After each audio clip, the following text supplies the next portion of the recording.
अब हमने शुरू करना है red blood cells. Red blood sales या आरबीसीज जो हमारे ब्लड के सेलुलर कंपोनेंट का मेजर पोर्शन जो है वो हमारे रेड ब्लड सेल्स हैं। रेड ब्लड सेल्स जो हैं उनका कलर रेड है, नाम से पता चल रहा है रेड। और इनमें जो है इनको इनका दूसरा नाम एरिथ्रोसाइट्स है। मैंने आपको लास्ट लेक्चर में बताया था कि इनको एरिथ्रोसाइट्स भी कहा जाता है। इसी वजह से जो इनका प्रोडक्शन का प्रोसीजर है उसको एरिथ्रोपोइसिस कहते हैं। ठीक है, इसी नाम से रिलेटेड एरिथ्रोपोइसिस इनकी प्रोडक्शन के प्रोसीजर को कहते हैं। खैर, रेड ब्लड सेल्स की अगर मैं प्रॉपर्टीज की बात करूं तो पहली प्रॉपर्टी में सबसे पहले आता है उसका कलर, दैट इज रेड। फिर मेजरली जो है इनके अंदर इनका काम काम क्या है इसका। रेड ब्लड सेल्स जो है इनका मेन काम ये है कि ये ऑक्सीजन को कैरी करके हर सेल तक लेके जाते हैं। हमारी बॉडी के हर सेल को ऑक्सीजन की जरूरत है सेलुलर रेस्पिरेशन के लिए। सेलुलर रेस्पिरेशन के लिए जो है वो हमारी बॉडी जो है उस ऑक्सीजन को यूज करके ग्लूकोज के मॉलिक्यूल को तोड़ती है और उसके अंदर से एटीपी निकालती है। ठीक है, ऑक्सीजन लाजमी है एनर्जी के लिए। ऑक्सीजन लाजमी है सर्वाइवल के लिए। अगर हमें ऑक्सीजन नहीं मिलेगी हमारी बॉडी सरवाइव नहीं कर पाएगी। ठीक है, तो we need oxygen for survival for energy. हमारे सेल डेथ हो जाएगी अगर हमें ऑक्सीजन नहीं मिलेगी। तो हर सेल तक ये ऑक्सीजन कौन पहुंचाता है? हर सेल तक ये ऑक्सीजन रेड ब्लड सेल्स पहुंचाते हैं। रेड ब्लड सेल के अंदर एक प्रोटीन मौजूद है, उसका नाम है हीमोग्लोबिन। प्रोटीन है जिसका नाम है हीमोग्लोबिन। हीमोग्लोबिन जो है वो एक ऐसी प्रोटीन है जो कि अपने साथ बाइंड कर लेती है ऑक्सीजन को और फिर ऑक्सी हीमोग्लोबिन में कन्वर्ट हो जाती है। और फिर क्या होता है? फिर ये होता है कि ये जिस जहां भी सेल के पास जाएगी सेल को ऑक्सीजन दे देगी और सेल से उसके बदले में या उसके मुतबादिल कार्बन डाइऑक्साइड ले लेगी। जब इसके पास ऑक्सीजन मौजूद थी तो ये ऑक्सी हीमोग्लोबिन थी, और जब ये ऑक्सीजन दे देगी और वहां से कार्बन डाइऑक्साइड ले लेगी तो ये कार्बोक्सी हीमोग्लोबिन बन जाएगी। तो मेन चीज ये है कि रेड ब्लड सेल्स का काम क्या है, ये ऑक्सीजन को कैरी करते हैं पूरी बॉडी में। ये रेड कलर के हैं और इम्पॉर्टेंट चीज दे आर नॉन न्यूक्लिएटेड। जब ये बनते हैं तो कुछ अरसे के लिए इनके अंदर जो है वो न्यूक्लियस मौजूद होता है, लेकिन जैसे ही ये मेच्योर होते हैं इनके अंदर से न्यूक्लियस भी खत्म हो जाता है और माइटोकॉन्ड्रिया भी खत्म हो जाता है। At the time of their production जब ये बनते हैं तो इनके इनके में थोड़े वक्फे के लिए होता है न्यूक्लियस। लेकिन जैसे ही ये मच्योर होते हैं, जैसे ही ये डेवलप होके अपने एक्चुअल साइज में आते हैं, अपनी एक्चुअल शक्ल में आते हैं, तो इनके अंदर से माइटोकॉन्ड्रिया जो कि पावर हाउस है सेल का वो भी खत्म हो जाता है और न्यूक्लियस भी खत्म हो जाता है। तो they are non nucleated cells, इनके अंदर न्यूक्लियस मौजूद नहीं होता।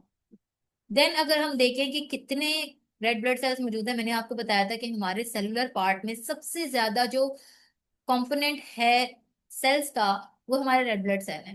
तीन तीन तरह के सेल्स है ना, red blood cells, white blood cells and platelets. तो सबसे ज्यादा जो मौजूद है they are red blood cells. Red blood cells males में कितने मौजूद होते हैं? 5.4 मिलियन पर क्यूबिक मिलीमीटर।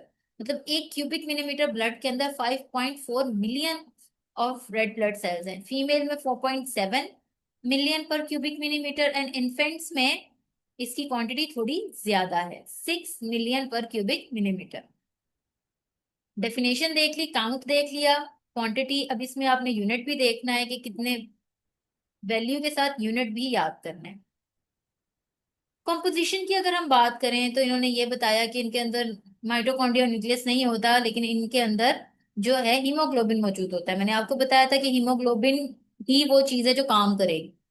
ठीक है, रेड ब्लड सेल का जो मेन काम है ऑक्सीजन को कैरी करना, वो हीमोग्लोबिन की वजह से हो रहा है। इसके अलावा और भी उसके काम है वो हम पढ़ते हैं। कंपोजिशन को देखें तो रेड ब्लड सेल 65% वाटर है और 35% सॉलिड्स और सेमी सॉलिड्स है।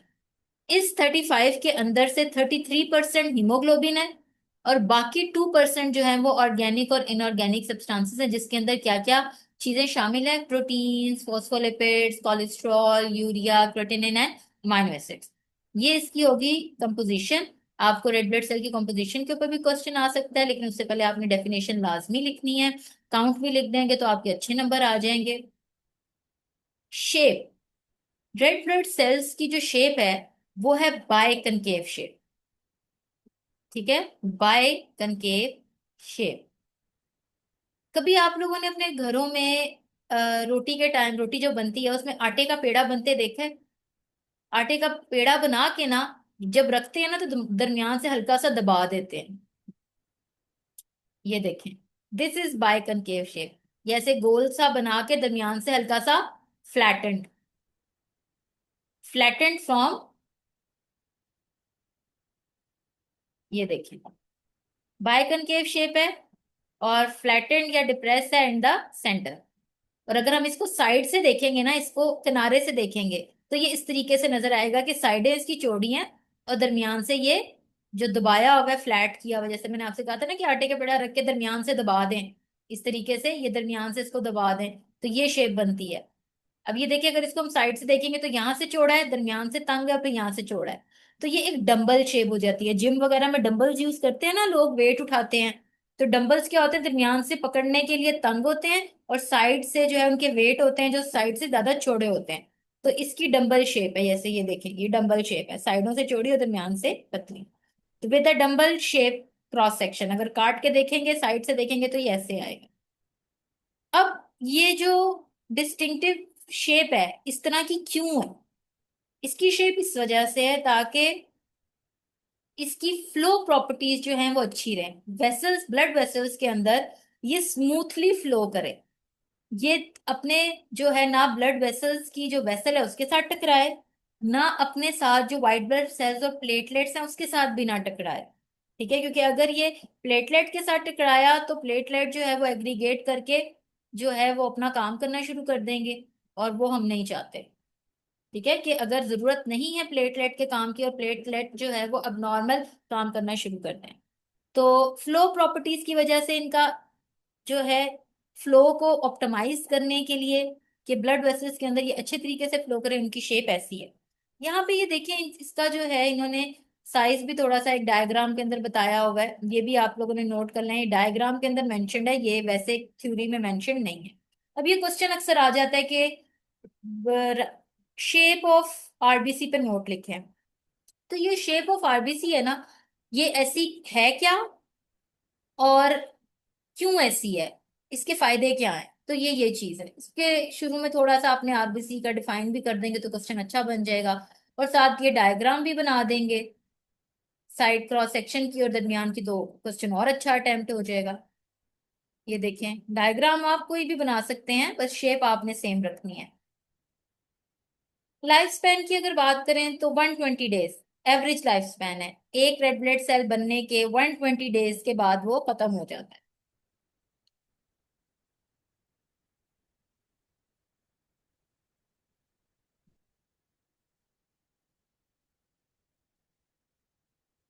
उसके बाद जो है 120 डेज के बाद, 120 डेज इसकी लाइफ स्पैन है। और बच्चों में जो इसकी लाइफ स्पैन है वो थोड़ी कम होती है, वो कितनी है, 70 to 90 डेज बच्चों में इसका लाइफ स्पैन है। ये वैल्यूज होती है ना, ये एमसीक्यूज के हवाले से बहुत इंपॉर्टेंट होती हैं। तो आप कोशिश किया करें कि आप जो है इन वैल्यूज को साथ साथ अंडरलाइन कर लिया करें कि कल को एमसीक्यूज के हवाले से आपको इंपॉर्टेंट लाइंस पता हो। अब एनर्जी के लिए रेड ब्लड सेल्स किससे एनर्जी हासिल करते हैं? हमने यहाँ पे ऊपर पढ़ा था कि इनके अंदर जो है बहुत से ऑर्गेनिक और इनऑर्गेनिक सब्सटेंसेस होते हैं। रेड ब्लड सेल्स एनर्जी कहाँ से लेते हैं? ग्लूकोज से। आपके प्लाज्मा के अंदर जो ग्लूकोज है, प्लाज्मा ग्लूकोज जो है वो रेड ब्लड सेल्स को एनर्जी फराहम करती है। एनर्जी फ्राहम रेड ब्लड सेल्स को कौन करता है? ग्लूकोज। इसको भी अंडरलाइन कर लें। नेक्स्ट हमारे पास एक क्वेश्चन बनता है कि रेड ब्लड सेल बनते कहाँ पे? Production of red blood sales, body के वो कौन सी जगह हैं, बॉडी के वो कौन से एरियाज हैं जहां पे रेड ब्लड सेल्स बनते हैं? तो ये लोग यहाँ पे ये कह रहे हैं कि डिफरेंट टाइम पे, लाइफ हमारी लाइफ के डिफरेंट स्टेजेस के ऊपर डिफरेंट जगहों से रेड ब्लड सेल्स बन रहे हैं। प्रेगनेंसी के फर्स्ट ट्राइमेस्टर में अभी बच्चा पैदा नहीं हुआ, ठीक है, अभी वो अपने गेस्टेशन टाइम में, अभी वो माँ के पेट के अंदर है। तो फर्स्ट ट्राइमेस्टर में जो पहले 3 महीने हैं प्रेगनेंसी के, उसमें उस फीटस के रेड ब्लड सेल्स कहाँ बन रहे हैं? योग सैक से। अंडरलाइन करें इसको, important MCQ. Then second trimester में 3 to 6 मंथ्स ऑफ प्रेगनेंसी के टाइम के दौरान में कहाँ पे रेड ब्लड सेल्स उसके बन रहे हैं? लिवर, स्प्लीन और लिम्फ नोड्स में। फिर थर्ड ट्राइमेस्टर जो कि 6 to 9 मंथ्स का टाइम पीरियड है, उसमें कहाँ पे रेड ब्लड सेल्स बन रहे हैं? Bone marrow. क्योंकि इस टाइम तक बोन्स बन चुकी होती हैं, तो बोन मैरो में बन रहे होते हैं। फिर ये बता रहे हैं कि फिर क्या होगा? अप टू एज ऑफ 5, 5 साल की उम्र तक तमाम bones, all bones produce RBC. तमाम बोन्स, हमारी बॉडी की सारी बोन्स के अंदर जो है वो रेड ब्लड सेल्स बनते रहते हैं। लेकिन आफ्टर द एज ऑफ 20, 20 साल की उम्र के बाद जो है, जो वो लॉन्ग बोन्स होती हैं वो अंदर से पूरी कॉम्पैक्ट हो चुकी होती हैं, उनके अंदर बोन मैरो रहता ही नहीं है। ठीक है? तो वो रेड ब्लड सेल्स नहीं बनाती। और आफ्टर द एज ऑफ 25, सिर्फ और सिर्फ जो शॉर्ट बोन्स और मेम्ब्रेनियस बोन्स हैं, जैसे आपकी स्टर्नम, चेस्ट बोन, आपकी वर्टिब्रा, आपके रिब्स और आपकी इलियम बोन, जो है सिर्फ इन बोन्स के अंदर जो है रेड ब्लड सेल्स बनते हैं। और जब तक आफ्टर द एज ऑफ 25, मतलब इसके बाद जब तक आपकी लाइफ है, इन्हीं जगहों से बनते रहेंगे।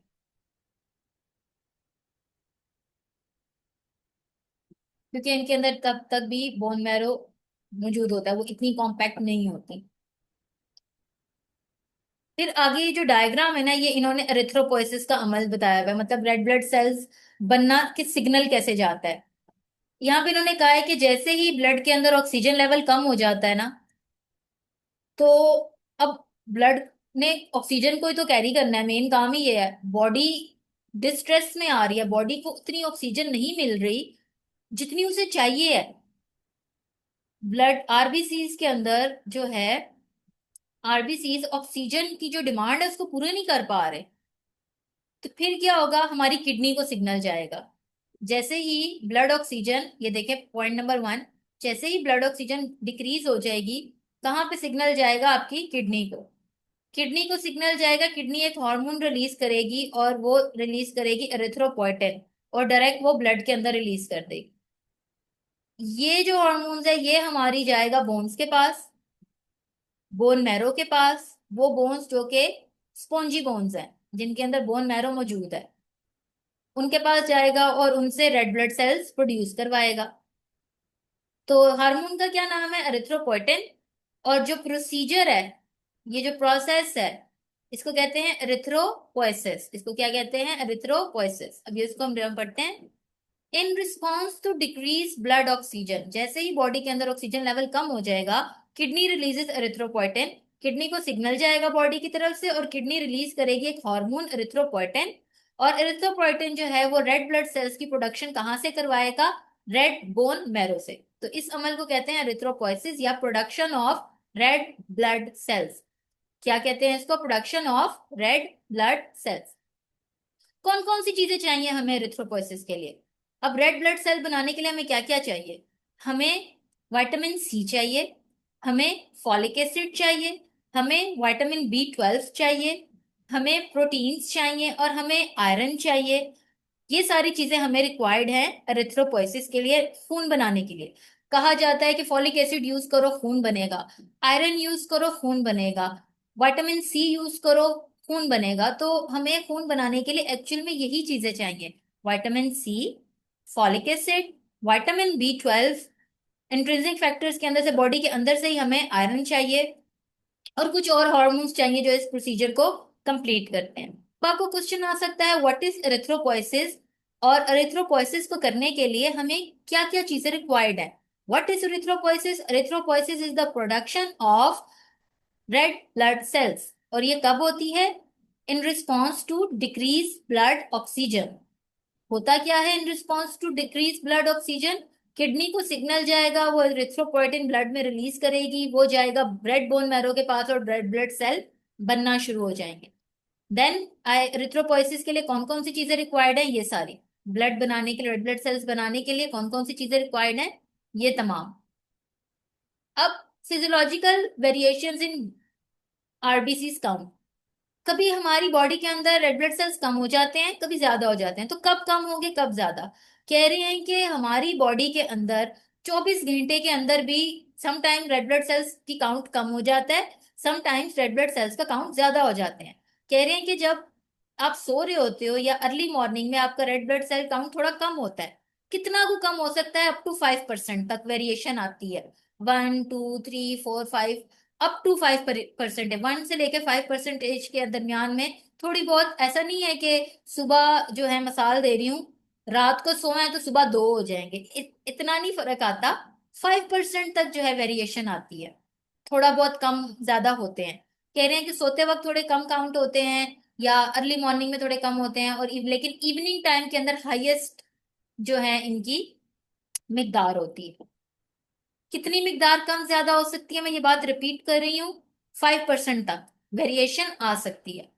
टेम्परेचर अगर इंक्रीज हो जाएगा, अगर एक्सटर्नल टेम्परेचर हमारा जिधर हम रह रहे हैं वो इंक्रीज हो जाएगा, तो रेड ब्लड सेल्स भी हमारी बॉडी के इंक्रीज हो जाएंगे। अगर हम लोग किसी ऊंचाई वाली जगह पे चले जाएंगे, हाई ऑल्टीट्यूड वाली जगह पे जाएंगे, तो हमारी रेड ब्लड सेल्स इंक्रीज हो जाएंगे, क्योंकि ऊंचाई वाली जगह पे जाके ऑक्सीजन लेवल कम हो जाता है, तो रेड ब्लड सेल्स की क्वांटिटी डायरेक्टली बढ़ जाएगी। हाइपोक्सिया, हाइपोक्सिया होता है लैक ऑफ ऑक्सीजन। हाइपोक्सिया क्या होता है? यहाँ पे आप लिख लें, लैक ऑफ ऑक्सीजन, ऑक्सीजन की गैर मौजूदगी। ऑक्सीजन की गैर मौजूदगी को हाइपोक्सिया कहते हैं। तो हाइपोक्सिया के केस में भी रेड ब्लड सेल्स की काउंट बढ़ जाएगा। और in case of repetitive x-ray, अगर आप रिपीटेशन के ऊपर एक्सरे करवाते रहते हो बार बार बार बार, एक दो दफा से कुछ नहीं होता, लेकिन अगर आप रेपिटेटिवली करवा रहे हो, तो एक्सरे कब होती है? जब वो कोई भी रेज जाके आपकी बोन्स को टकराती हैं, और फिर वापस जब वो रिफ्लेक्ट होती हैं तो इमेज बनता है उस बोन का। तो रिपीटेटिव एक्सरेज की वजह से जो है आपकी बोन मैरो प्रोडक्शन, जो बोन मैरो है उसके ऊपर इफेक्ट आ सकता है। आपका बोन मैरो जो है वो डिप्रेस हो सकता है, मतलब उसकी क्वांटिटी या फिर उसकी वर्किंग अफेक्ट हो सकती है, जिसकी वजह से आपकी आरबी इनडायरेक्टली आपकी आरबीसीज की प्रोडक्शन के ऊपर फर्क पड़ता है। तो ये वो फैक्टर्स हैं जो कि आपके फिजियोलॉजिकल वेरिएशंस आती हैं कि कब आरबीसी ज्यादा हो जाएंगे और कब कम हो जाएंगे। अब आगे आते हैं फंक्शंस। सबसे पहला फंक्शन जो मैंने आपको बताया था वो है रेस्पिरेशन। हमें चाहिए ऑक्सीजन, और जहां पे ऑक्सीजन दी जाती है जिस सेल को, उसकी निस्बत में मिलती है हमें कार्बन डाइऑक्साइड। अब ऑक्सीजन मैंने आपको बताया था हमें क्यों चाहिए, सेलुलर रेस्पिरेशन के लिए। ग्लाइकोलिसिस करनी है, ग्लूकोज के मॉलिक्यूल को तोड़ना है, अंदर से एनर्जी चाहिए। अगर ऑक्सीजन नहीं जाएगी, ग्लाइकोलिसिस नहीं होगी, सेल को एनर्जी नहीं मिलेगी, सेल मर जाएगा, सेल डेथ हो जाएगी। और कार्बन डाइऑक्साइड निकालना क्यों जरूरी है? कार्बन डाइऑक्साइड, हम यहाँ कह रही हूँ ना, ऑक्सीजन हम सेल को मिलती है और सेल से उसके मुतबादिल कार्बन डाइऑक्साइड निकाल ली जाती है। क्यों? क्योंकि अगर ये कार्बन डाइऑक्साइड रही सेल में, तो सेल के अंदर जो है वो वाटर मॉलिक्यूल मौजूद है, और एक एंजाइम मौजूद है कार्बोनिक एनहाइड्रेज। ये इस वाटर के साथ रिएक्ट करके एसिड बना देगा। अगर ये एसिड बना देगा तो हमारी बॉडी का तो सारा निजाम ही खराब हो जाएगा। तो दैट इज वाई हमारे आरबीसीज जो है एसिड बेस बैलेंस के अंदर भी जो है काम करते हैं, क्योंकि ये एज अ बफरिंग एजेंट, जो आपका हीमोग्लोबिन है ना, ये एज अ बफरिंग एजेंट है। ये आपके पीएच को इंक्रीज या डिक्रीज नहीं होने देता। उसके अलावा आयनिक बैलेंस को भी जो है मेंटेन करते हैं। कैसे? क्योंकि आपके जो आरबीसीज हैं, उनके उनकी भी एक स्पेशल परमेबिलिटी है, वो कुछ चीजों को अपने, कुछ आयंस को अपने अंदर आने देते हैं, कुछ आयंस को अपने अंदर नहीं आने देते। और इस वजह से ये हमारी बॉडी के या हमारे ब्लड के आयनिक बैलेंस को भी बरकरार रखते हैं। और विस्कोसिटी, हमारे जो ब्लड की विस्कोसिटी है, वो मैंने आपको बताया था कि किन दो चीजों की वजह से है, प्रोटीन्स, प्लाज्मा प्रोटीन्स की वजह से, और रेड ब्लड सेल्स। क्योंकि आपके ब्लड के अंदर रेड ब्लड सेल्स की क्वांटिटी बहुत ज्यादा है। ठीक है, देखो 45% तो उसके अंदर सेलुलर कंटेंट है, और उस 45% सेलुलर कंटेंट के अंदर से भी जो है वो सबसे ज्यादा जो सेल्स मौजूद है वो रेड ब्लड सेल्स हैं। तो रेड ब्लड सेल्स जो हैं वो आपके ब्लड की विस्कोसिटी को इनहेंस करते हैं। जो 5% ज्यादा है ना वाटर से, वो रेड ब्लड सेल्स की वजह से ही है। तो ये हमारा रेड ब्लड सेल का, अगर जनरल क्वेश्चन आता है तो जितनी आप मैक्सिमम हेडिंग्स लिख सकते हैं आप लिखें, जिसके अंदर शुरू में डेफिनेशन, कंपोजिशन, काउंट, शेप। बस ये है कि फिर आप इतनी ज्यादा ज्यादा एक्सप्लेनेशन ना दें। आप दो दो तीन तीन लाइंस की एक्सप्लेनेशन दें, लाइफ स्पैन में बस एक लाइन लिखें, 120 डेज।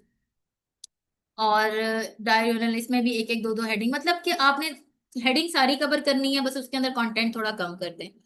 और अगर आपको जनरल क्वेश्चन आता है, जैसे स्पेसिफिक क्वेश्चन आता है जैसे कि फंक्शंस ऑफ आरबीसीज, तो आपने शुरू में आरबीसीज की थोड़ी बहुत एक दो पैराग्राफ लिखने हैं कि व्हाट आर आरबीसीज और इनका काउंट कितना है, दैट्स इट। थोड़ी सी करेक्टरिस्टिक्स या थोड़ी सी खसूसियात जरूर लिखें। उसके बाद फंक्शंस लिखें। डायरेक्ट फंक्शंस लिखेंगे और सारे अच्छा भी लिखेंगे तो पूरे नंबर नहीं आएंगे। ठीक है, क्वेश्चन अटेम्प्ट भी आपने सीखनी है। और अगर आपको एरिथ्रोपोइसिस भी आता है तो मैंने आपको बताया था शुरू में ब्लड की थोड़ी सी करेक्टरिस्टिक्स लिखें, ब्लड को थोड़ा सा डिफाइन करें ये रेड ब्लड सेल को, देन एरिथ्रोपोइसिस लिखें कि एरिथ्रोपोइसिस मैंने आपसे कहा था इसके ऊपर आपने लिख लेना है production of red blood sales.